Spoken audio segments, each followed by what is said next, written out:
What is capitalism? The civilization of mankind can be traced to the establishment of property rights. With property rights, individuals could own land, capital, and goods, and then trade or sell them to others. This economic activity is referred to as the market. This doesn't mean it necessarily takes place in a physical market, it simply means that goods and services are voluntarily traded. For most of human history, property rights have been limited to those in power. For example, a king or lord had ultimate control over those who lived under their protection. If the king desired beets, farmers were to farm beets.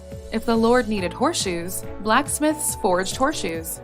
Ordinary people had the ability to trade among themselves, but those in power could direct their production if they so desired, or punish those who resisted. The emergence of capitalism changed this. Capitalism is mass production of goods to satisfy the needs of the greatest number of people. Capitalism was revolutionary by recognizing property rights for all, regardless of background and social standing. Under capitalism, even the most vulnerable in society had an absolute claim to their own labor and property. It did not guarantee equality of property, but capitalism eliminated any right by anyone else to infringe upon it. In doing so, capitalism empowered consumers, rather than those in power, to influence what was produced in the economy. This happens via the profit mechanism. If enough people demand a good, and it can be sold for more than it costs to produce, that means the production of that good is profitable. Some of the richest people in the world today have made their money not by appealing to the rich, but by appealing to the masses. Walmart's business model, for example, is geared towards selling goods cheaply to as many people as possible.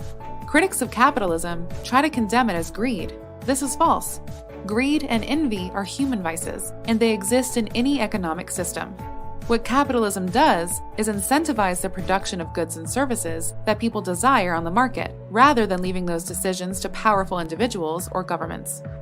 Throughout human history, we have seen property rights and markets lift billions of people out of poverty. Everywhere in the world, property and economic freedom are correlated with improved quality of life, health, and life expectancy. Capitalism is a peaceful system of collaboration between producers and consumers, and functions by the wants and needs of the greatest number of people. The government plays no role in a truly capitalist system. When the government interferes and forces regulations on producers and consumers, it ceases to be a capitalist system. Capitalism is freedom of consumer choice.